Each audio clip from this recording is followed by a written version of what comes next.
মুক্তিযুদ্ধে অংশগ্রহণ করে নাই, আমাদের তরুণ ছাত্র সমাজ, কৃষক শ্রমিক জনতা সবাই আত্মাহুতি দিয়েছে, 30 লক্ষ শহীদ হয়েছে, 90-এর গণ অভ্যুত্থানে দিয়েছে।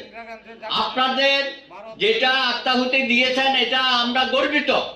আপনাদের তো রেকর্ড করা হবে, declaration of revolution then, proclamation বারবার হয় না, প্রোক্লামেশন অফ ইন্ডিপেন্ডেন্স 10ই এপ্রিল হয়েছে, সেটা তো আপনার প্রস্তাবনায় খুব সুন্দর করে লিখে দিয়েছেন। 3 নীতি, সাম্য, সুবিচার, মানবিক মর্যাদা।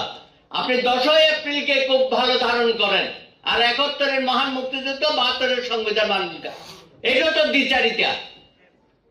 এভাবে একটা গোজামিল সৃষ্টি করে জাতির মধ্যে আবার বিভেদ অনৈক্য আনবেন না। জাতি এখন ঐক্যবদ্ধ আছে। আপনাদের যে কোনো অশুভ চক্রান্ত জাতি আপনার এটাকে প্রতিহত করা হবে। আশা করি এখান থেকে আপনারা সরে আসবেন, অন্যান্য সংস্কার করেন।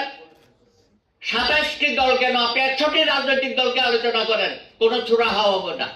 আপনারা এইসব আলোচনার নামে আমাদের মধ্যে বিভেদ সৃষ্টি করছেন রাজনৈতিক দলগুলোর মধ্যে। আরেকটা রাজনৈতিক দলগুলোর অবস্থা কি হয়েছে জানেন? তারা গিয়ে প্রত্যেকে যার যার এজেন্ডা, যার যার রাজনৈতিক আদর্শ, যার যার রাজনৈতিক কর্মসূচি এই সরকারের ঘাড়ে চাপিয়ে দিয়েছে। অর্থাৎ ইউনুস সাহেব সব করবে, জামাতে ইসলামিকটাও ইউনুস সাহেব করবে, নেজামি ইসলামেরটাও করবে, খেলাফত আন্দোলনেরটাও করবে। আমাদের বামপন্থী কিছু দল আছে, তারও রাষ্ট্র সংস্কারের নামে পুরা রাষ্ট্র ব্যবস্থাটাকে ভেঙে দিতে হবে। নতুন ব্যবস্থা, রাজনৈতিক ব্যবস্থা। এত জ্ঞানী গুণী আমরা হয়ে গেছি, নতুন রাজনৈতিক ব্যবস্থা নাকি বাংলাদেশে চালু করতে হবে।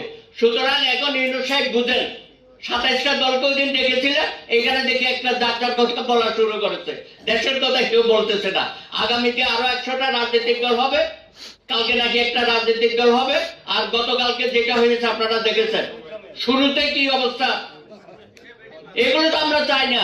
এই যে হাতাহাতি, মারামারি, আবার আমাদের মেয়েদের উপর আক্রমণ করা হলো গতকাল মধুর ক্যান্টিনে। তার আগে নাকি ছাত্র শিবির ওখানে বসে নানান রকমের বক্তব্য তারা দিয়ে যাচ্ছে। কালকেও দেখবেন কত কিছু ঘটনা ঘটে যাবে। তো যাই হোক, আমরা আর এর ঘটনা দেখতে চাই না, কোনো রক্তপাত দেখতে চাই না, কোনো মারামারি, বিভেদ, হানাহানি, এগুলো বন্ধ করেন। দয়া করে খুব দ্রুততম সময়ে একটি নির্বাচনের মাধ্যমে জাতিকে মুক্ত করেন। কারণ আপনারা যতদিন ক্ষমতায় থাকবেন দেশে বিশৃঙ্খলা এবং অশান্তি আরো হবে। দয়া করে এই প্রত্যেক পরিহার করেন এবং আমাদের গণতন্ত্র আমাদেরকে ফিরিয়ে দেন, ভোটাধিকার আমাদের ফিরিয়ে দেন।